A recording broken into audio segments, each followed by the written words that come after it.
Hello everyone, this is Shweta Sharma. Welcome to my class, and I am going to discuss about NP chart, statistical quality control topic. And first chart is NP chart.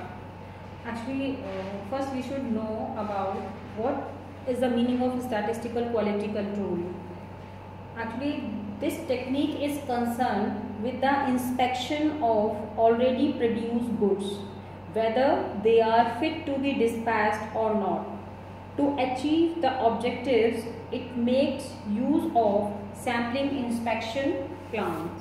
Meaning कि हमने किसी भी product को जब हम manufacture करते हैं, बनाते हैं, तो हमें ये देखना होता है उसको डिस्पैच करने से पहले कि वो अंडर कंट्रोल है मैन्युफैक्चरिंग या नहीं. तो अंडर कंट्रोल है या नहीं, इसको देखने के लिए we are having 3 charts, P charts, NP charts and C chart. तो first chart is NP chart जो मैं डिस्कस कर रही हूँ. अभी मैंने बताया मैन्युफैक्चरिंग में हम इसका ज़्यादा यूज़ करते हैं. Suppose in a blade manufacturing factory 1000 blades are examined daily, draw NP chart. मतलब किसी फैक्ट्री में 1000 ब्लेड्स एग्जामिन किए जाते हैं डेली. NP चार्ट आपको बनाना है. फॉलोइंग टेबल गिवन है.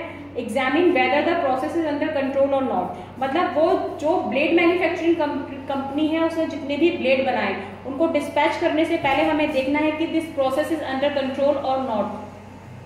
तो कैसे कैलकुलेट करते हैं? डे 1, इन डे 1 डेट हमने एंड नंबर ऑफ डिफेक्टिव्स हमने यहाँ लिखा. Date 1 9 defectives are there. Day 2 मतलब सेकंड डेट में कितने डिफेक्टिव आए? 10. Day 3 defectives are 12. Day 4 defectives are 8, 5, 7. तो इतने नंबर ऑफ यानी कि 1000 ब्लेड मैंने फर्स्ट डे भी एग्जामिन किए जिसमें से 9 डिफेक्टिव आए. सेकंड डे मैंने फिर 1000 ब्लेड एग्जामिन किए. हर दिन मैंने 1000 ब्लेड एग्जामिन किए जिसमें से 10 डिफेक्टिव आए. थर्ड डे में डिफेक्टिव आए 12. फोर्थ डे में डिफेक्टिव आए 8. तो इस तरह से ये नंबर ऑफ डिफेक्टिव्स हमें गिवन है. यहाँ n है 1000 ब्लेड क्योंकि एक दिन में मैं 1000 ब्लेड एग्जामिन कर रही हूँ. अगर एक दिन में 1000 ब्लेड एग्जामिन कर रहे हैं तो समीशन n होता है सम ऑफ ऑब्जर्वेशन. 1000 ब्लेड एक दिन में एग्जामिन किए और मैंने 15 दिन तक एग्जामिन किया तो कितने ब्लेड हो गए? 1000. एक दिन में है तो 15 दिन में 15 इंटू 1000. तो समीशन n आया आपका 1000 into 15. Sum of all the observation is summation n. अब summation NP, what is this summation NP? Summation NP होता है नंबर ऑफ डिफेक्टिव्स का सम. नंबर ऑफ डिफेक्टिव्स का सम यानी 9 plus 10 plus 12 plus 8 plus 7 plus 15 plus 10. इस पूरी सीरीज का सम करेंगे तो यू गेट 166 यानी नंबर ऑफ डिफेक्टिव्स का सम समीशन NP. अब जैसे मीन आपको पता है एवरेज का मीनिंग क्या होता है? Sum of observation divided by number of observation. Sum of observation is 1, sum of observation this and number of observation. उसी तरह से हम P चार्ट कैलकुलेट करते हैं, P बार कैलकुलेट करते हैं. तो 15,000 को मैंने जो डिफेक्टिव आए 15,000 में कितने डिफेक्टिव आए? 166. तो डिफेक्टिव से डिवाइड करा तो मेरे पास P बार की वैल्यू मिली 0.011. P बार कैलकुलेट करने के बाद हम कैलकुलेट करते हैं control limits. Control limits, upper control limit and lower control limit. Upper control limit का फॉर्मूला होता है NP bar plus 3 under the root NP bar 1 minus P bar. N मुझे मालूम है 1000 blade are daily examined and P bar done 0.011 plus 3 NP bar की value put किया, P बार put किया. After calculating this, we get upper control limit is 20.894.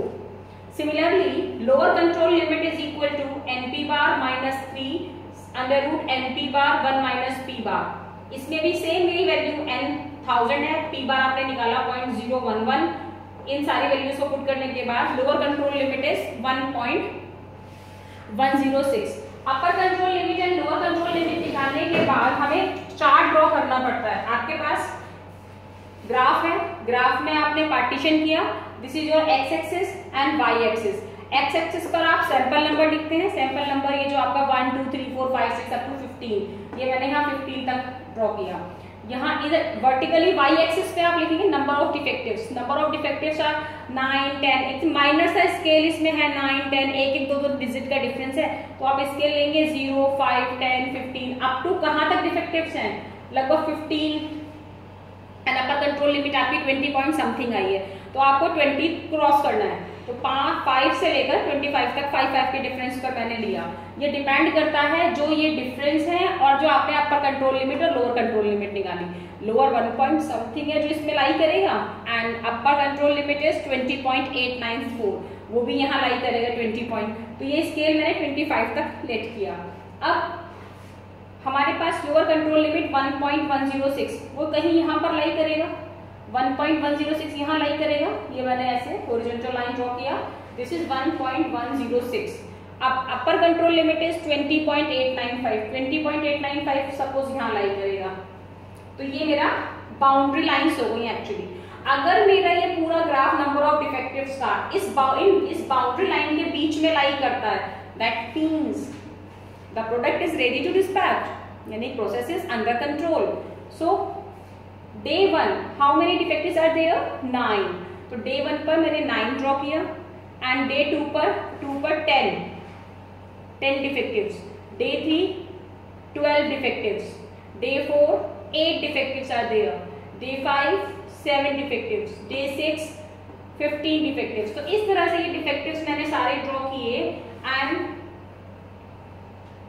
देखा हमने कि जितना भी हमने ये डेटा ड्रॉ किया, ये सारा डेटा अपर कंट्रोल लिमिट और लोअर कंट्रोल लिमिट दोनों के बीच में लाई कर रहा है। अगर ये बीच में लाई कर रहा है, देखो इस बाउंड्री लाइन को क्रॉस नहीं किया, ना तो इससे ऊपर गया ना नीचे गया, इसका मतलब our process is under control. Since all the number of defectives are lie within the range, within lower control limit and upper control limit, so the process is under control and our product is ready to dispatch.